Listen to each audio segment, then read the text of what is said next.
Good morning, all the students. Today we are going to start the new chapter in prose, that is The Homecoming. This lesson is written by Rabindranath Tagore. First of all, I am going to tell you about the author. Lesson number 4, The Homecoming. Homecoming का मतलब होता है घर वापसी. This is really a very interesting story written by Rabindranath Tagore. Student, सबसे पहले हम writer के बारे में जान लेते हैं. ऑल्दो राइटर के विषय में कोई क्वेश्चन नहीं पूछा जाता, एक्सप्लेनेशन में जब आप रेफरेंस लिखते हैं तो वहाँ लेसन का नाम बताने के बाद आपको राइटर का नाम बताना होता है बस. But for the sake of general knowledge you must know about Rabindranath Tagore. Rabindranath Tagore was really a very famous literary person who was born in 1861 at Calcutta. 1861 में कैलकटा में इनका जन्म हुआ था. ये एक बंगाली पोइट थे और इन्होंने बंगाली और इंग्लिश दोनों लैंग्वेजेस में लिखा है. Students, you would be surprise to know he was not only first Indian but first Asian to win the Nobel prize for literature. साहित्य पर नोबेल प्राइज प्राप्त करने वाले वह न केवल प्रथम भारतीय थे बल्कि प्रथम एशियन थे और उनको नोबेल प्राइज सन 1913 में मिला था अपने कलेक्शन ऑफ पोइम्स गीतांजलि पर. तो ये गीतांजलि एक बहुत ही फेमस उनकी लिखी हुई कविताओं का एक कलेक्शन है. इनका जन्म बंगाली ब्राह्मण फैमिली में हुआ था और he was only 8 years old when he wrote his first poem. इनकी आयु सिर्फ 8 वर्ष की थी जब इन्होंने सबसे पहली कविता लिखी थी. और शॉर्ट स्टोरी और ड्रामा जब इन्होंने लिखा था तो उस समय he was 16 years of age. तो इतना टैलेंट इनके अंदर था, बचपन से ही साहित्य से ये जुड़े हुए थे. He was popularly known as Gurudev. इनको गुरुदेव के नाम से जाना जाता था. और he is the only person who has written the national anthem of 2 countries. Students, आपको आश्चर्य होगा कि इन्होंने 2 देशों का नेशनल एंथम लिखा है. एक तो आप जानते हैं हमारे देश का जो नेशनल एंथम जनगण मन है वो इनका लिखा हुआ है और दूसरा है बांग्लादेश. तो वहाँ पर भी जो नेशनल एंथम है वो भी रविंद्रनाथ टैगोर का ही लिखा हुआ है. इस प्रकार टैगोर्स का जो उपलब्धि है वो म्यूज़िक के फील्ड में भी है, लिटरेचर में भी है, plays, art and education reforms, इन सभी में इन्होंने कार्य किया है. और एज ए पोइट तो ये पूरे वर्ल्ड में फेमस हैं. After long period of suffering Tagore died at the age of 80 in 1941. 1941 में 80 वर्ष की आयु में इनका देहांत हुआ. सो स्टूडेंट्स, अब हम इनका लिखा हुआ ये लेसन द होम कमिंग पढ़ते हैं. Let's go. सो स्टूडेंट्स, ये lesson the home coming story है एक फटिक चक्रवर्ती नाम के लड़के की.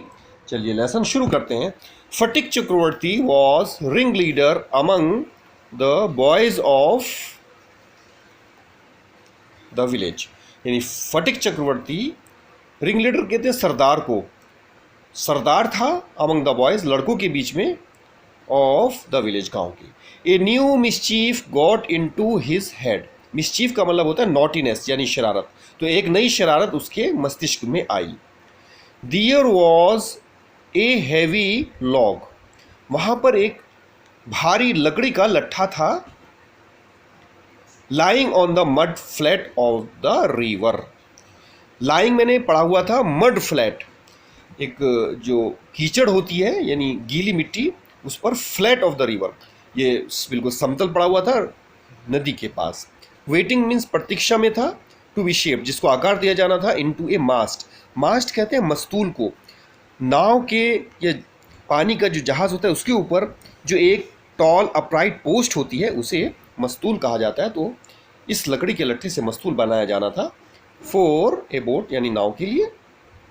ही डिसाइडेड यानी फटिक ने इरादा किया that they should all work together. वे सब मिलकर कार्य करेंगे टू शिफ्ट द लॉग, इस लकड़ी के लट्ठे को शिफ्ट करने में, यानी एक जगह से दूसरी जगह ले जाने में, बाई मेन फोर्स यानी मुख्य बल प्रयोग करके, फ्रॉम इट्स प्लेस उसके अपने स्थान से, एंड रोल इट अवे और उसको लुढ़काकर दूर ले जाएंगे। The honour of the log, उस लकड़ी के लट्ठे का जो मालिक है, वुड बी एंग्री, वो गुस्सा करेगा, एंड सरप्राइज और आश्चर्य भी करेगा कि ये लकड़ी का लट्ठा गायब कहाँ हो गया। And they would all enjoy the fun, और वे सब इस खेल में मजे लेंगे। एवरीवन सेकेंडेड द प्रोपोजल, तो प्रत्येक लड़के ने इस प्रस्ताव पर हामी भरी, यानी इसमें फर्स्ट कौन था, फटिक चक्रवर्ती, और सभी लड़के सेकंड थे, तो उन्होंने सब इस पर सहमत हो गए।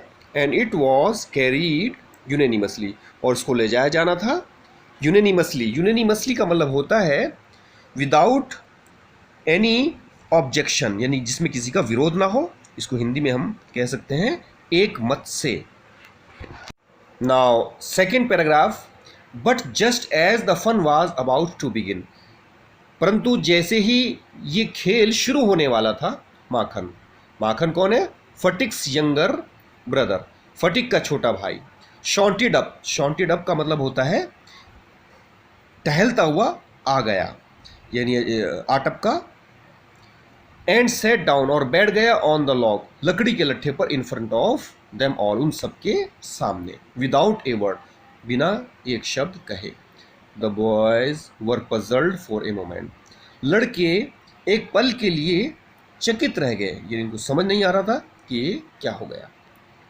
ही वॉज पुश्ड, उसको धकेला गया, रादर टिमिडली, लेकिन डरते हुए, by one of the boys, लड़कों में से एक के द्वारा, and told to get up, और कहा गया कि उठ जाओ, but he remained quite unconcerned, परंतु वह उस पर बैठा रहा बिना किसी चिंता किए हुए। उसको कोई चिंता नहीं थी, उसने कोई ध्यान नहीं दिया, और वो उस लकड़ी के लट्ठे के ऊपर बैठा रहा।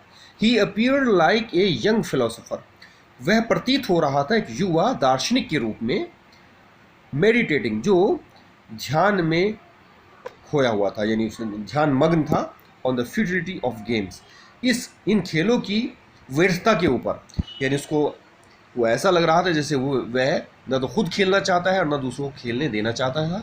उसको लगता था कि खेल जो होते हैं वो सब व्यर्थ होते हैं, तो इस तरह से वो एक दार्शनिक के रूप में उनके सामने ध्यान मुद्रा में बैठ गया था।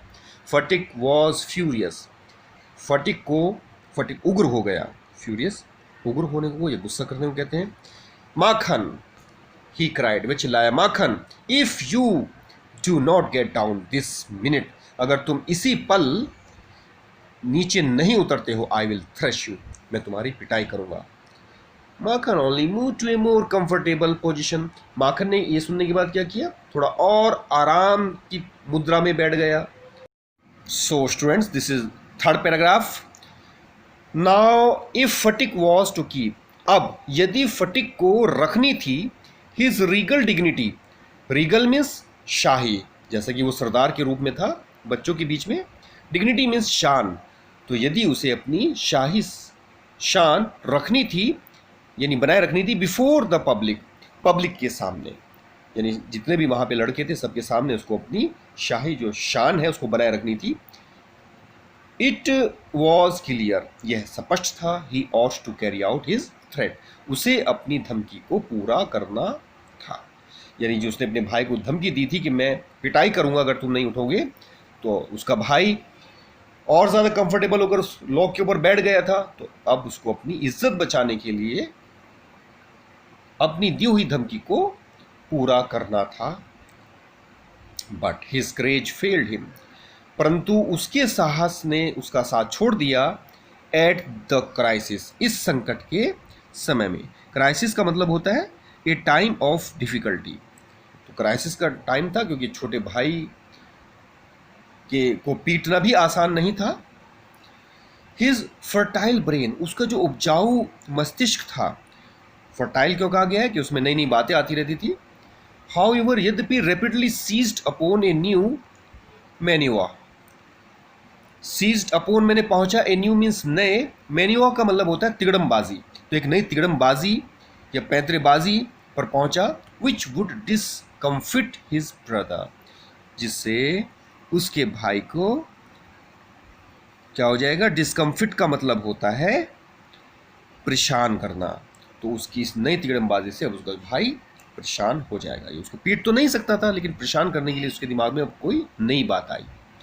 एंड अफर्ड हिज फॉलोवर्स, और इससे क्या होगा, उसके जो और साथी हैं, अनुयायी हैं, एंड एडिड अम्यूजमेंट, और एक्स्ट्रा मज़ा आएगा। एडिट, वो लट्ठी के साथ ही मज़ा करना चाहते थे, लेकिन अब उनको एक नया मज़ा आने वाला था।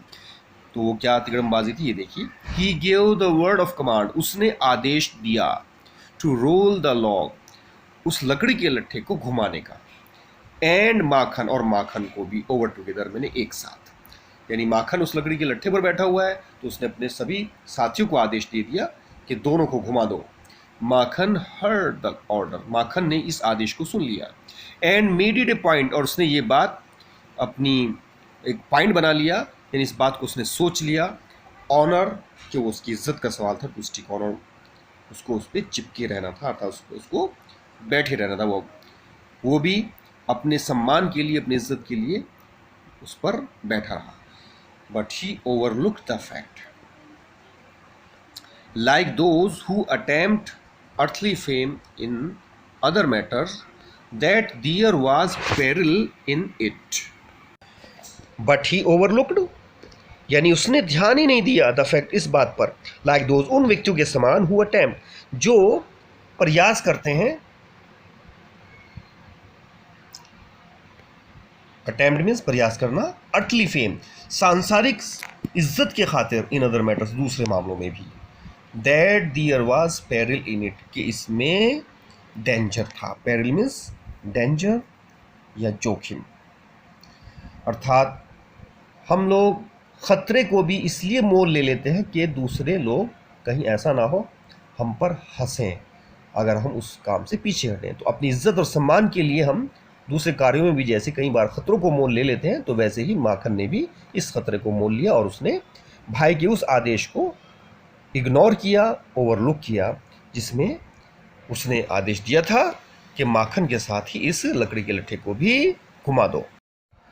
सो स्टूडेंट्स, आज के लिए इतना ही काफ़ी है। आप लोग इन तीनों पैराग्राफ्स के जो डिफ़िकल्ट वर्ड्स हैं, मैंने आपको उनका मीनिंग बताया है, आप इनको अपनी नोटबुक्स में उतारिए और उनको लर्न कीजिए, और फिर नेक्स्ट जो पैराग्राफ्स हैं वो हम कल पढ़ेंगे। That's all for today, see you tomorrow the same time, all the best.